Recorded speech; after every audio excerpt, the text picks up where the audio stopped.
Hey, welcome back to the podcast, Evil Dungeon Master Podcast, AD&D Universe. That is right.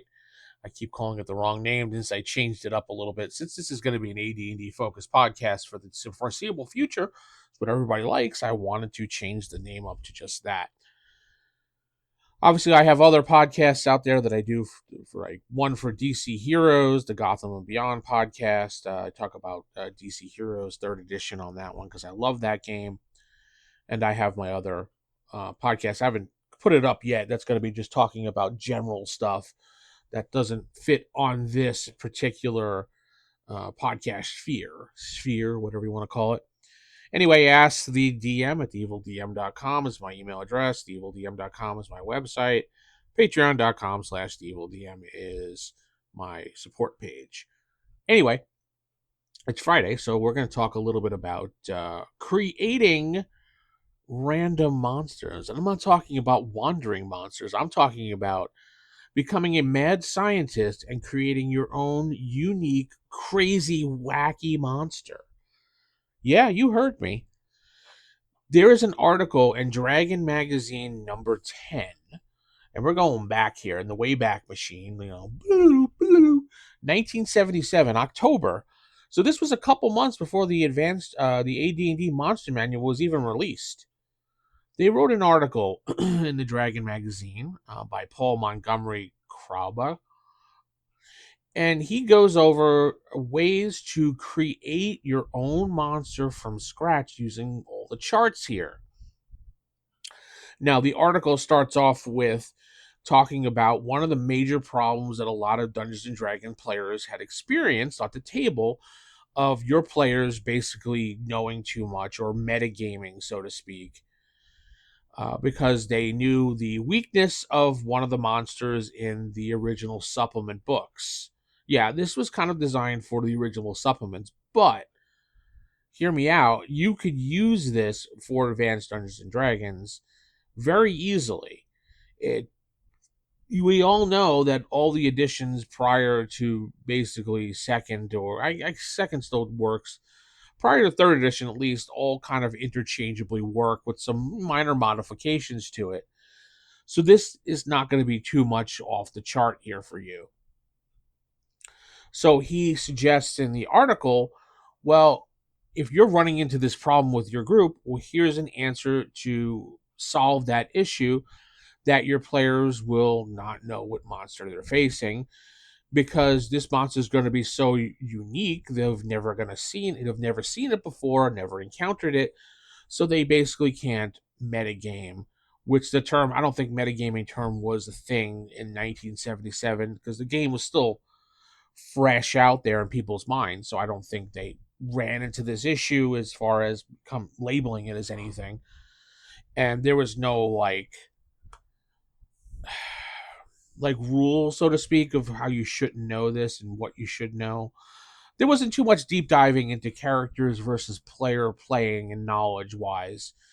So they would have issues like this. So they talk a little bit about how this chart is arranged. Basically, you would arrange it from what level the dungeon is, because everything was dungeon wise.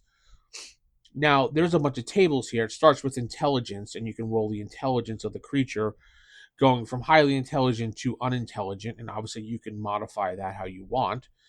Then it would go to what type of creature, and it was mammal, reptile, or undead, and those were the 3 major things that they had in the original supplements and how they classified things. Now, you can go through the monster manual these days, and you could change that die roll to include all different types based on what they have there in the monster manual. You don't have to just use mammal, reptile, or undead. And then you have another chart that goes over armor class, and it gives you a random armor class for mammals and reptiles, or even just mammals and reptiles. For undead, they did 1d8 plus 1 is the armor class for undead. So you would roll your dice for that and get that, and then you would go over to its alignment. And unless it was undead, it was law, neutrality, and chaos. Obviously, for Advanced Dungeons and Dragons, we have the 9 alignments, so you can split that up however you want. If you want to randomly do it or just have evil creatures, it's up to you. And it lists here undead are always chaotic. Well, they were always chaotic back then. So the next chart has a speed modifier, or the speed of the creature, which you could pick, or you could just roll your 1d12 and get what you wanted there. Next, we have hit dice. Now, how they did hit dice for this, and you could change it how you want based on your campaign. They do it level plus, and level references the level of the dungeon on this table only. And it's possible to get negative hit dice creatures, which they tell you treat that as a half hit die creature. So if you roll on just this chart and say you're doing a level 1 dungeon for your group, and you roll a 2 out of the 12, you get a level plus 2, which means it would be a 3 hit dice creature. Now, if you think that's too powerful, you can obviously change that to what you want, but this chart is based on the level of the dungeon. Now, if you're doing a dungeon, you could probably follow this process, or you could take it and change it to something else that you want. Maybe put random hit dice numbers in there, creatures that you want up to a certain point. That's probably what I would do. Then there's hit dice modification. When you roll a d6 and it tells you can do a +2, +1, or just 0 or -1. So you can modify the creature that way as well. Undead are turned by clerics as if they were clerics of level. Well, it doesn't really apply, so you just can ignore that. Basically, they're talking about how undead are turned with 1977 rules. So special characteristics. So the hit dice of the creature is listed on the left. And there is a chance of a number of special characteristics the creature would have.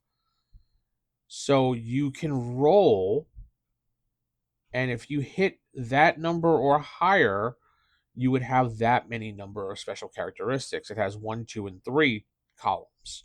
So you can, under a hit dice creature of 0 to 2, there's an 80%, well, only 20% if you look at it that way, that it'll have 1 characteristic or 2 characteristics, 90%. 3 characteristics? No, because it's at 100%, so no. Then we do damage done. Damage done by intelligent monsters is by weapon type, by unintelligent monsters is by a bite, and semi-intelligent monsters is a 50-50 chance of either or.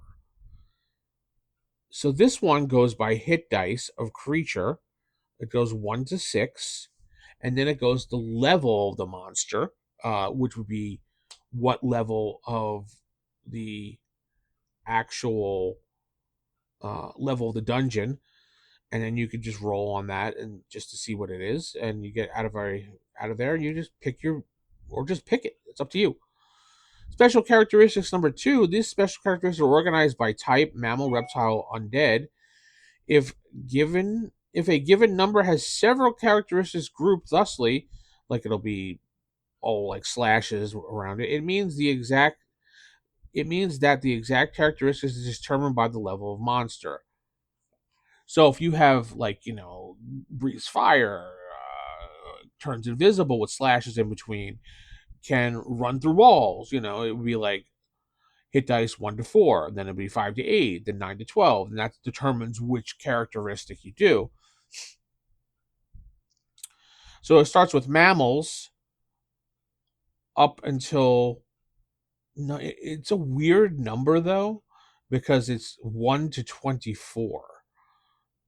So what is rolling? We'd have 24-sided dice, so I don't understand that at all. But you could change that up to how you want. It has things like hostile to dwarves, hostile to paladins, regenerates certain amount of damage, only is hit by silver or magical weapons. Reptiles have paralyzation, stone gaze, poison bite. Add 1 hit dice to the creature. Basic things like that. Undead, only missiles are ineffective. Well, they were pretty much ineffective to skeletons. So, well, I mean half, but still. Destroyed only by fire, things like that. Other characteristics. Now, this is talking about the description of how it looks. And this is where it gets a little bit fun. And then you have to roll a D100 to see how many characteristics are. You get between 1 and 3, and then you roll on the next chart, and you roll a D8. You could possibly get a no-headed creature, or a creature with 3 eyes, 4 eyes, stalk eyes, long fangs, long claws, and you can roll however many times you want, or use the chart that they have. More on the physical description. We talk about the size of the creature. The larger the hit dice of the creature, the less a chance it's going to be a small creature and be a larger creature. Let's see here. And it goes by hit dice as well. Then we got number of limbs, depending how you want to handle that. You can do as many as 4 limbs by rolling a d8 and on the little chart here. How many arms does it have? It has 2. Oh, 2 tentacles? Oh, geez. And then exterior cover. If it's a mammal, it can have hair, skin, or feathers. And then reptiles, skin, scales, skin, or hair. Really depends. Coloring, which is mammals and reptiles only. They just assume that skeleton. There's a note here that let's see where it is. Undead do not have a physical description. Just assume a figure under a cloak if you wish. So all undead pretty much are under a cloak in the original. Whatever. Funny. Coloring, 1 to 20 sided die, and you can get anything from like gray to striped and spotted. Reptiles all the way from green to striped and spotted. And if you get striped and spotted, you got to roll twice, ignoring. You can ignore further stripe spotting results unless you really want to, and then you got to do a base color, and then it becomes a secondary color, and you can get it as many times as you want, or you can ignore it or not. It's really up to you. And that's the end of it. It's not that big. It's just 2 pages on page 9 and page 10.